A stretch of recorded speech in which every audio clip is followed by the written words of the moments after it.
रणदीप सुरजेवाला जी, विवेक तनखा जी, लखन गंगोरिया जी, तरुण भनोट जी, जगत बहादुर सिंह जी, अभिषेक चोकसे जी, विनय सक्सेना जी, कांग्रेस पार्टी के हमारे सब कार्यकर्ता, भाइयों और बहनों, प्रेस के हमारे मित्रों, आप सबका यहां बहुत बहुत स्वागत, नमस्कार।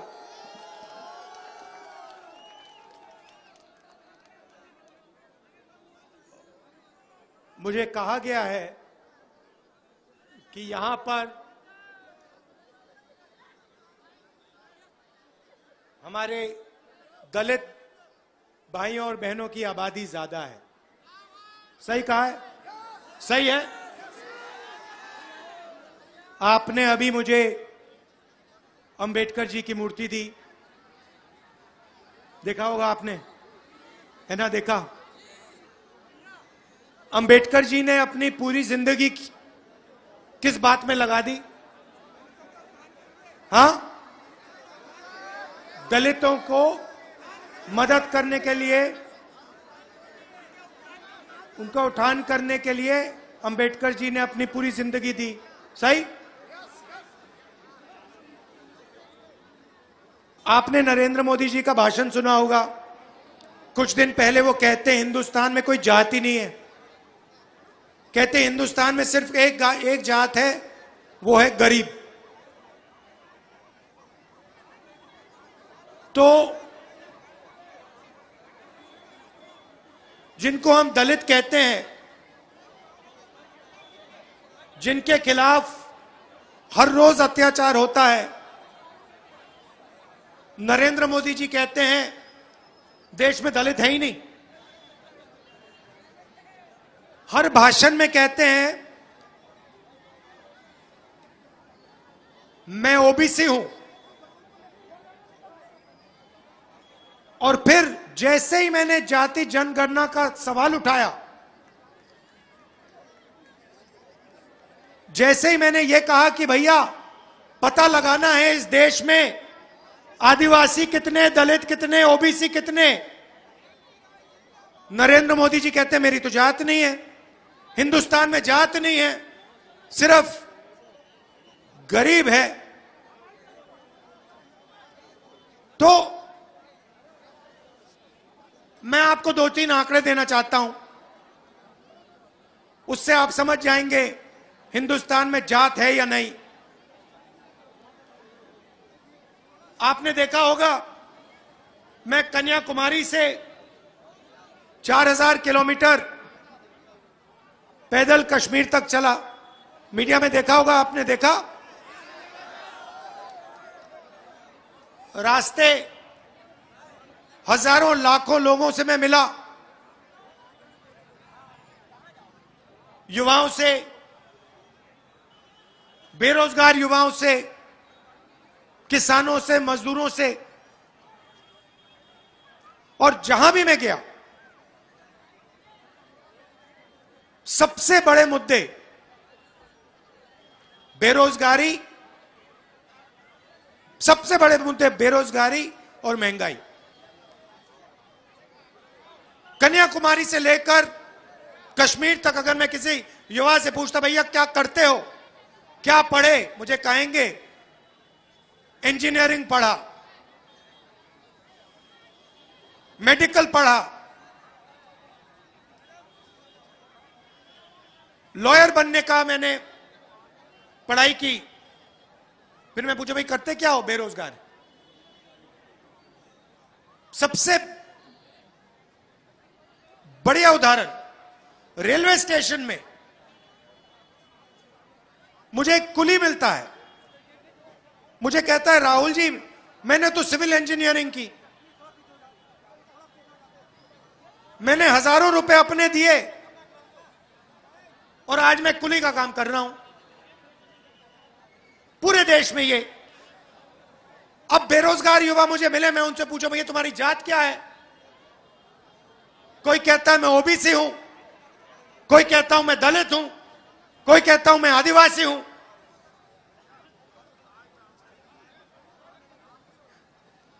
जाति जनगणना से क्या फायदा होगा? आप में से कोई बता सकता है? जाति जनगणना से पता लगेगा इस देश में दलित कितने, आदिवासी कितने, ओबीसी कितने। अब आप कहोगे उससे क्या फायदा होगा, मैं आपको बताता हूं। भाइयों और बहनों, मध्य प्रदेश की सरकार को, दिल्ली की सरकार को कौन चलाता है? हाँ, ये बात पकड़ गया, ये बात पकड़ गया। अदानी अंबानी चलाते हैं। और यहां का जो बजट होता है, मध्य प्रदेश का बजट होता है, हर साल मध्य प्रदेश की सरकार उसको खर्च करती है ना करती? हिंदुस्तान का बजट है, हिंदुस्तान के बजट को हिंदुस्तान की सरकार हर साल खर्च करती है। भाइयों और बहनों, हिंदुस्तान का जो बजट है, ये किस चीज में खर्च होता है? ये 90 अफसर निर्णय लेते हैं। उनको हम secretary to government of India कहते हैं, और वो हिंदुस्तान की सरकार को चलाते हैं। आप ये मत सोचिए कि एमपी एमएलए सरकार चलाते हैं, नहीं, गलत है। सरकार को नरेंद्र मोदी, दिल्ली की सरकार को नरेंद्र मोदी और 90 अफसर चलाते हैं,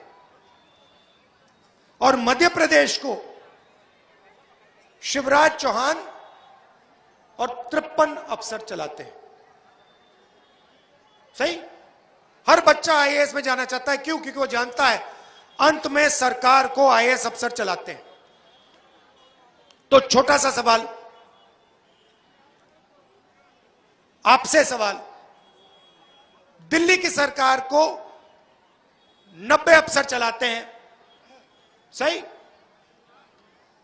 बजट में जो भी पैसा खर्च होता है, जैसे यहां पे मैं जानता हूं आपकी स्वास्थ्य की सेवा ही नहीं है, ट्रेन से आपके लोग नागपुर जाते हैं इलाज के लिए, तो जो भी बजट में खर्च होता है ये 90 लोग निर्णय लेते हैं। स्वास्थ्य के लिए कितना पैसा जाएगा? 90 लोग। सेना के लिए कितना पैसा जाएगा? 90 लोग। सड़क के लिए कितना पैसा जाएगा? 90 लोग। किसानों को क्या दिया जाएगा? 90 लोग। अब मैं आपसे पूछना चाहता हूं, 90 लोगों में से जो दिल्ली की सरकार को चलाते हैं, उसमें से दलित कितने? दलित कितने? भाइयों और बहनों, मैं आपको बताता हूं, अगर हिंदुस्तान की सरकार 100 रुपए खर्च करती है, मतलब अगर बजट का 100 रुपए खर्च होता है, तो दलित अफसर 1 रुपये का निर्णय लेते हैं। 1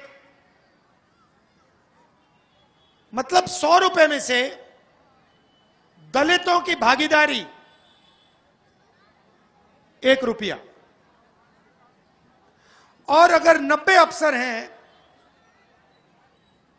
तो 90 में से 3 अफसर दलित। चलिए दलितों को छोड़ते हैं, ओबीसी की बात करते हैं, और हिंदुस्तान की सरकार को छोड़िए, मध्य प्रदेश की सरकार की बात करते हैं। मध्य प्रदेश का बजट जो है तकरीबन 3 लाख करोड़ रुपए का है। 53 अफसर इस बजट को बांटते हैं। इस कस्बे में कितना पैसा आएगा,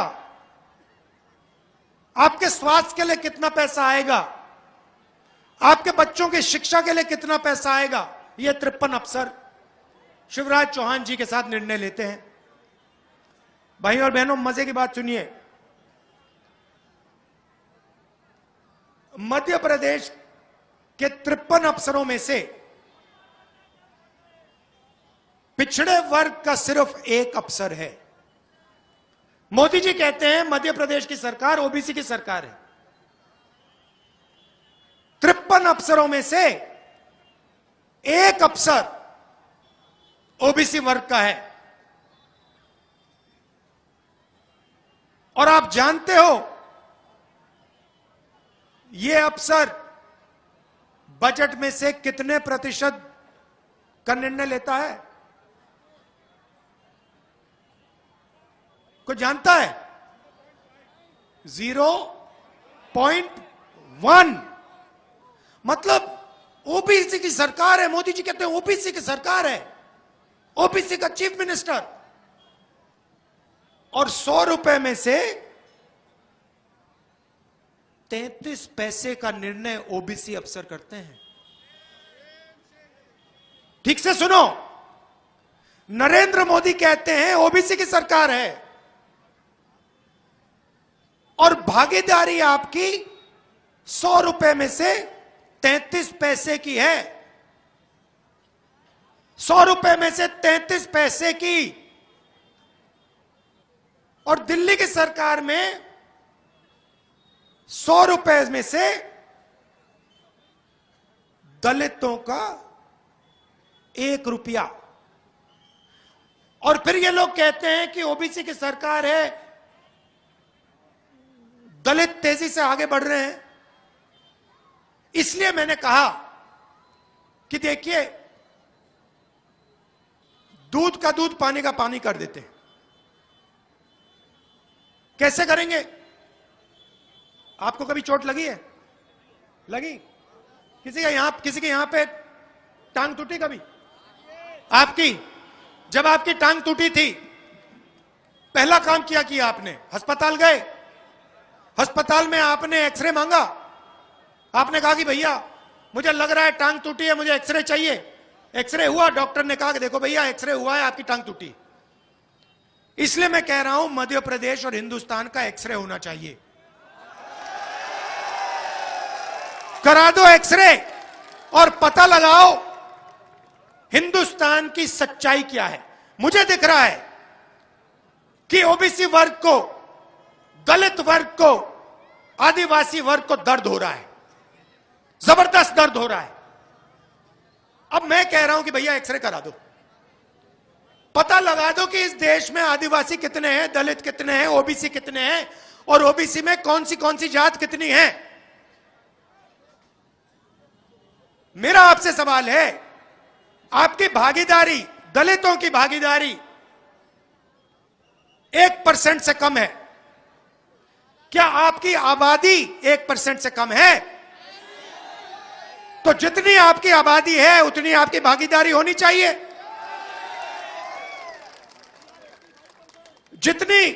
जितने पिछड़े लोग हैं उतनी भागीदारी उनकी होनी चाहिए।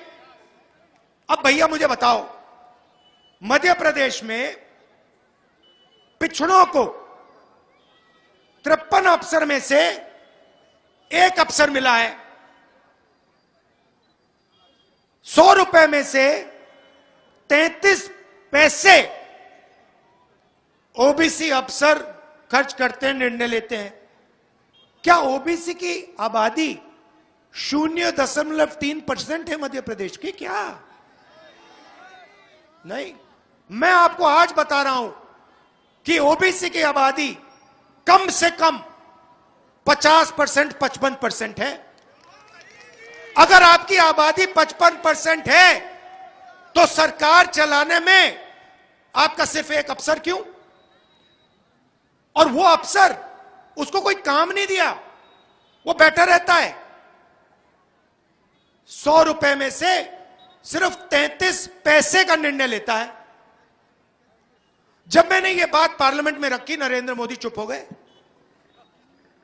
कहते हैं, पहले कहते थे मैं ओबीसी जात का हूं, हर मीटिंग में कहते थे ओबीसी जात का। मैंने कहा भैया आप ओबीसी जात के हो, सब कुछ ठीक है, आप हवाई जहाज में उड़ते हो, हर रोज नए कपड़े पहनते हो, ओबीसी जात का आपने फायदा तो उठा लिया, चुनाव जितवा लिए।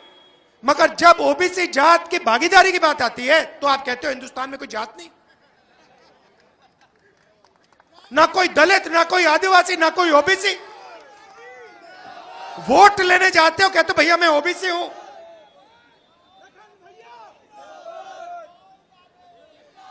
आप वोट लेने जाते हो, कहते हो मैं ओबीसी। जाति जनगणना की बात होती हो, कहते हो भैया ओबीसी जाति नहीं है, दलित जाति नहीं है। तो मैंने निर्णय ले लिया है, और मैं जो कहता हूं मैं गारंटी करके कर देता हूं। मैं नरेंद्र मोदी नहीं हूं कि 15 लाख का वायदा कर दूं। मैं आपको बता रहा हूं, हिंदुस्तान का एक्सरे जाति जनगणना होने वाला है, हम करेंगे। नरेंद्र मोदी करे ना करे मैं नहीं जानता, हम उन पर दबाव डाल रहे हैं।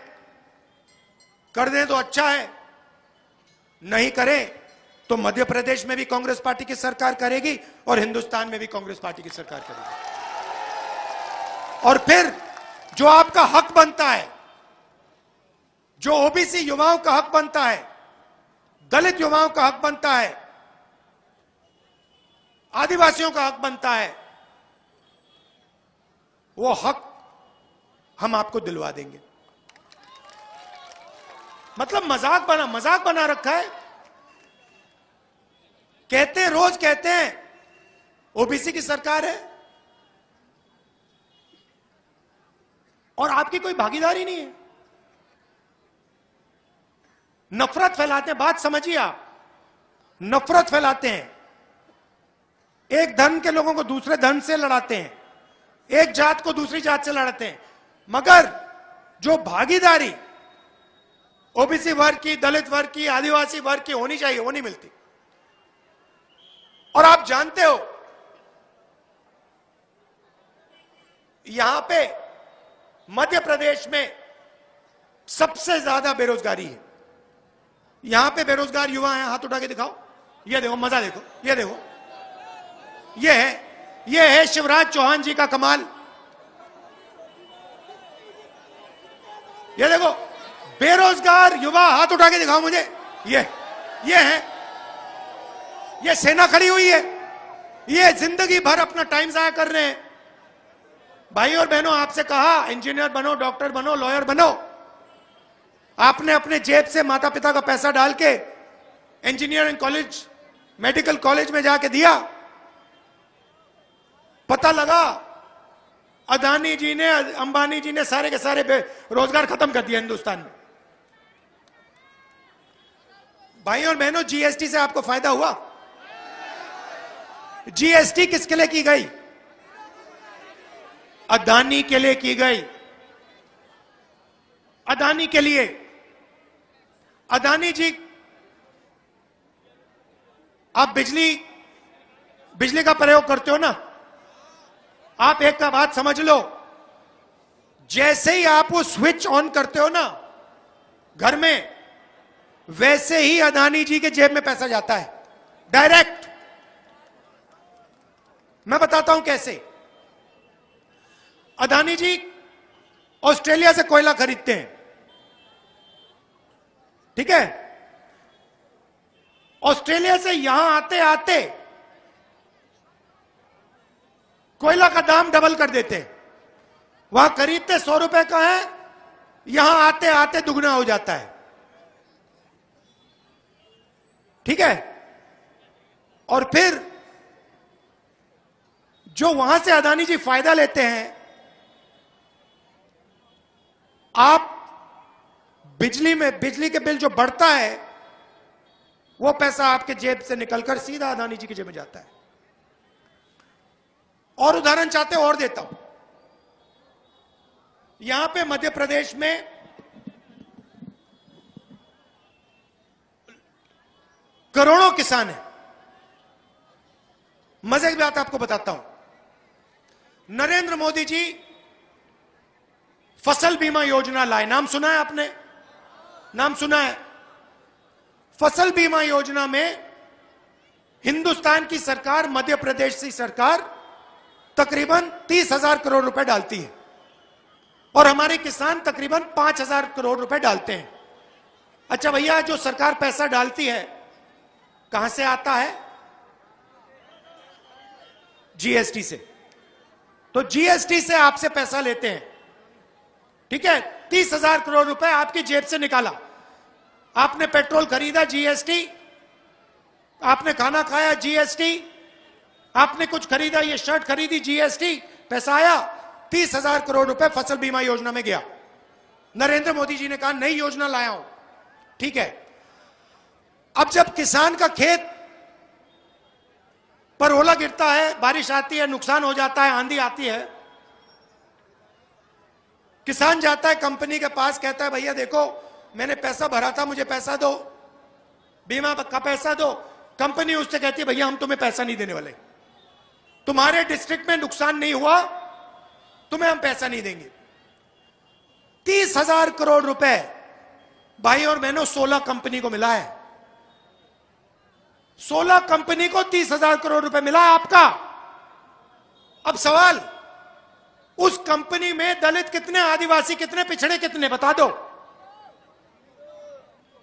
तो पैसे कहां से गए? दलित, आदिवासी, पिछड़ों से, आपकी जेब से। कहां पहुंचे? अदानी के पास,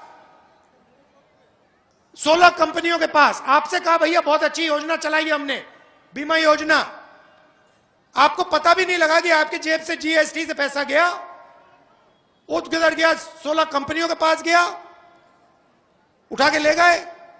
किसानों को उन्होंने, आधे किसानों को पैसा दिया, आधे को कहा कि भैया हम तुम्हें नहीं देंगे। 5-10 हजार करोड़ पैसे बन गए। पैसा किसका? ओबीसी, दलित, आदिवासी। और आपका कंपनी में एक आदमी नहीं दिखेगा। अदानी जी की कंपनी में पिछड़े, दलित, आदिवासी कितने काम करते हैं बता दो मुझे। उनके मैनेजमेंट में कितने दलित हैं, कितने आदिवासी हैं, कितने ओबीसी हैं? एक नहीं मिलेगा आपको। मोदी जी, अगर हिंदुस्तान में जात नहीं है तो अदानी जी की कंपनी में ओबीसी क्यों नहीं दिख रहे, दलित क्यों नहीं दिख रहे, आदिवासी क्यों नहीं दिख रहे? बहुत बढ़िया, सच्चाई है भैया, सच्चाई बढ़िया होती है। अब मध्य प्रदेश में क्या हो रहा है मैं आपको बताता हूं। बलात्कार का कैपिटल है। यस, 11 साल की बच्ची का, 11 साल की बच्ची का बलात्कार होता है, रेप होता है यहां पे। कहां पे? उज्जैन में। पूरा देश जानता है।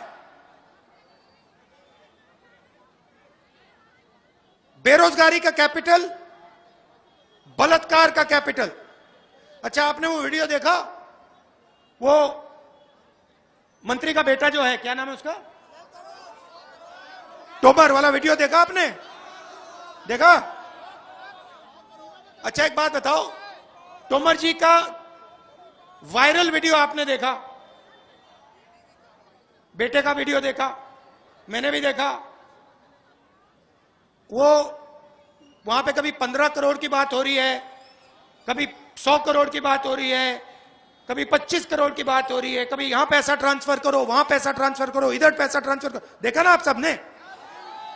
मोदी जी ने इसके बारे में कुछ बोला? क्यों? मोदी जी ने इंक्वायरी कराई? मोदी जी ने सीबीआई भेजी, ईडी भेजी, इनकम टैक्स डिपार्टमेंट भेजा? क्यों नहीं? तो चाहे वो व्यापम हो, चाहे वो ये क्या नाम है लड़के का, तोमर हो, कोई भी स्कैम हो मध्य प्रदेश में, कोई भी भ्रष्टाचार हो, नरेंद्र मोदी जी कुछ शब्द नहीं, एक शब्द नहीं बोलेंगे, एक शब्द नहीं निकलेगा। मोदी जी एक काम कीजिए, CBI, ED, income tax department को वो वीडियो दिखा दीजिए ना तोमर जी का। पता नहीं शायद उन्होंने देखा नहीं है, बाकी हिंदुस्तान को दिख गया। सीबीआई, ईडी, इनकम टैक्स को नहीं दिखा। अच्छा एक और वीडियो आपने देखा होगा, आपने वो वीडियो देखा जिसमें एक आदिवासी युवा खड़ा है, उस पर बीजेपी का नेता पेशाब कर रहा है? देखा ना? बीजेपी का नेता रीवा में,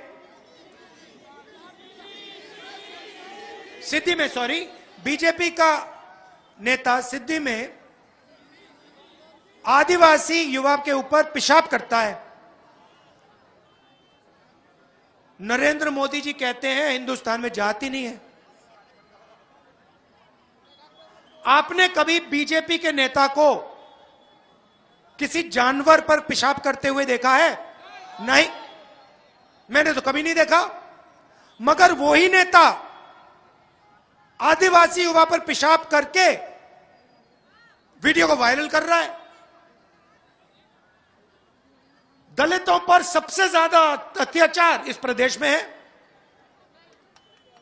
आप बताओ, मुझे बताओ, क्या मध्य प्रदेश में दलितों के खिलाफ अत्याचार नहीं है क्या? तो जब नरेंद्र मोदी जी कहते हैं कोई जात नहीं है, सिर्फ गरीब है, तो आपका अपमान कर रहे हैं। जात है, दलित है, दलित लड़कियों पर अत्याचार है, मध्य प्रदेश में है, सबसे ज्यादा है। आदिवासी हैं, आदिवासी पर यहां पेशाब किया जा रहा है, नेता पेशाब कर रहे हैं, वीडियो वायरल कर रहे हैं। क्या मतलब है कि जात नहीं? जब भागीदारी देने का समय आया, जब सरकार में जगह देने का समय आया, जाति जनगणना का समय आया, तो नरेंद्र मोदी कहते हैं जाति नहीं है।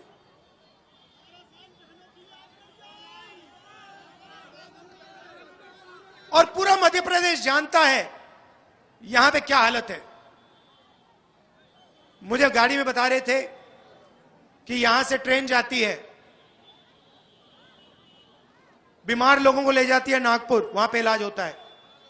यहां पे कांग्रेस पार्टी की सरकार आएगी, आपको ट्रेन से कहीं जाने की जरूरत नहीं होगी, यहां इलाज होगा। तो देखिए, हमें, आप देखिए, पिछली बार चुनाव हुआ, मैंने कहा देखिए बाकी सब ठीक है, मैं आपको वायदा कर रहा हूं किसानों का कर्जा माफ होगा। किसानों का कर्जा माफ हो गया। छत्तीसगढ़ में मैंने बोला कि देखिए धान आपको 2,500 रुपए का मिलेगा। आज छत्तीसगढ़ में धान 3,200 रुपए का मिल रहा है। कर्नाटक में हमने कहा कि देखिए कर्नाटक की महिलाएं बस के लिए 1 रुपया नहीं देंगे, फ्री में घूमेंगी। कर्नाटक की महिलाएं आज फ्री में कर्नाटक में बस में घूमती हैं। हमने यहां पे कहा है किसानों का कर्जा माफ होगा, इस चुनाव के बाद होगा। गारंटी करके कह रहा हूं, चुनाव के बाद किसानों का कर्जा माफ हो जाएगा, देख लेना आप। मैंने कहा भैया सिलेंडर कितने का मिलता है? शिवराज चौहान जी की सरकार में कितने का मिलता है? 1100 का। 1100 का। अच्छी तरह सुनो, चुनाव के बाद हमारी जो यहां माताएं बहनें हैं, सिलेंडर 500 रुपए का होगा, लिख के ले लो। और जो मैं कहता हूं मैं करके दिखा देता हूं। आपने यहां इतने प्यार से मेरी बात सुनी। अच्छा, आखिरी बात, यहां पे दुकानदार हैं, छोटे दुकानदार हैं। जब हम किसान को पैसा देते हैं, जैसे हमने कहा कि धान के लिए यहां सही रेट देंगे, जब हम मजदूरों को, किसानों को पैसा देते हैं, उस पैसे को यहां जाके खर्च करते हैं, सही? तो मजदूरों को, किसानों को जब हम पैसा देते हैं, वो छोटे दुकानदार के दुकान में जाके पैसा खर्च करते हैं। मजदूरों का फायदा होता है, किसानों का फायदा होता है, इनका फायदा होता है। अब मैं इनसे पूछता हूं, जीएसटी से आपका फायदा हुआ, आपका नुकसान हुआ? आपको एक दुकानदार नहीं मिलेगा जो आपको कहेगा हाँ भैया जीएसटी से मुझे फायदा हुआ। नोटबंदी से इनका नुकसान हुआ, जीएसटी से इनका नुकसान हुआ, किसान बिल से इनका नुकसान होता है। क्यों? किसान बिल आपने, मोदी जी लाए, हमने रोक दिया, कैंसिल कर दिया, उसको रद्द कर दिया। मगर अगर उनका किसान बिल चल गया होता, किसान के जेब में पैसा नहीं जाता, मजदूर के जेब में पैसा नहीं जाता, इसका नुकसान हो जाता।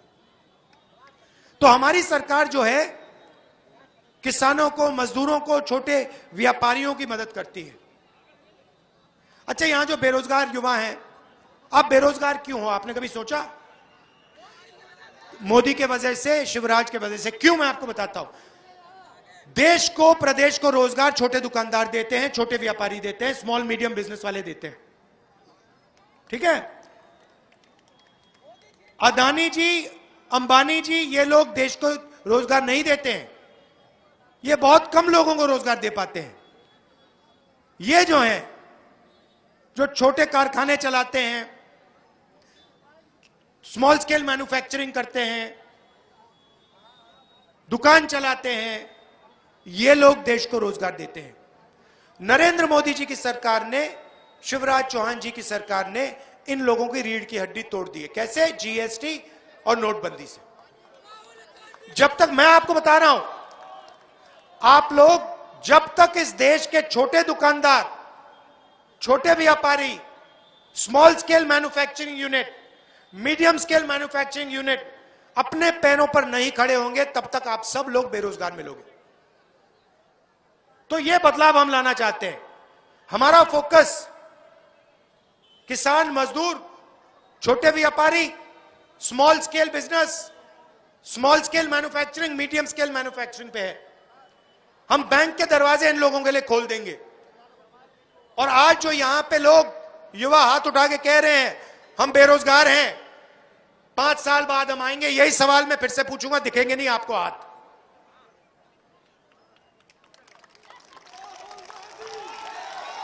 आप सबने, अच्छा आखिरी बात देखिए, आखिरी बात,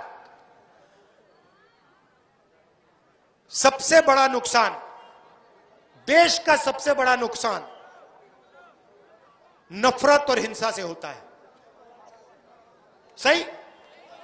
आपने, अगर आपके परिवार में भाई भाई के बीच में लड़ाई हो जाए, बाप बेटे के बीच में लड़ाई हो जाए, बहनों के बीच में लड़ाई हो जाए, वो परिवार सफल हो सकता है क्या? कभी नहीं हो सकता। देश भी वैसा ही होता है। अगर देश में नफरत फैलती है, हिंसा फैलती है, देश का भला नहीं हो सकता।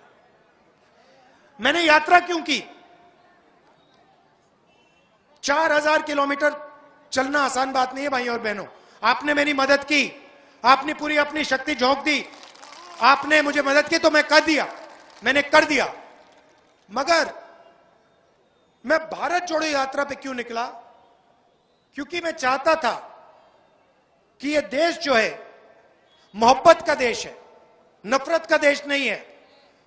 और मैं मोहब्बत की राजनीति करना चाहता था, क्योंकि मैं देश प्रेमी हूं, देशभक्त हूं, और मैं जानता हूं देश को कमजोर करने का सबसे बेहतर तरीका नफरत फैला दो, देश कमजोर हो जाएगा। परिवार को कमजोर करना है, नफरत फैला दो, भाई भाई के बीच में नफरत फैला दो, परिवार कमजोर हो जाएगा। देश को कमजोर करना है, भाई भाई के बीच में नफरत फैला दो, देश कमजोर हो जाएगा। युवाओं के बीच में नफरत फैला दो, देश कमजोर हो जाएगा। इसलिए मैंने नारा दिया, सबसे अच्छा नारा, हिंदुस्तान के भविष्य के लिए सबसे अच्छा नारा, नफरत के बाजार में मोहब्बत की दुकान खोलनी है। और यात्रा से बहुत फायदा हुआ, बहुत लोग जुड़े, नफरत मिटी। और अब एक दूसरा बड़ा सवाल हमारे सामने है, जो इस मीटिंग में मैंने आपसे कहा, भारत जोड़ो यात्रा से देश जुड़ा, नफरत मिटी, भाईचारा बढ़ा। अब देश के सामने एक सबसे बड़ा सवाल है, और वो सवाल यह है कि क्या इस देश में पिछले वर्गों को, दलितों को, आदिवासियों को न्याय मिल रहा है, हां या ना? यह सवाल है। और अगली लड़ाई,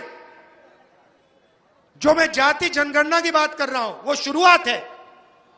अगली लड़ाई कमजोर वर्गों के न्याय की लड़ाई है, और उसका पहला कदम मध्य प्रदेश में, पहला कदम यहां लिया जा रहा है। मध्य प्रदेश की सरकार को बदल के ये पहला कदम लिया जा रहा है। आप सब यहां आए, रात का समय है, इतने प्यार से आपने मेरी बात सुनी, दिल से आपका धन्यवाद। और शिवराज जी, इस सवाल का आप जवाब दीजिए, अगर ये ओबीसी की सरकार है, अगर ये पिछड़ों की सरकार है, तो 53 में से एक अफसर ओबीसी का क्यों है और 100 रुपए में से 33 पैसे ओबीसी अफसर, ओबीसी के ऑफिसर्स पर क्यों निर्णय ले रहे हैं? धन्यवाद, जय हिंद। शिवराज जी, कल तक जवाब दे देना।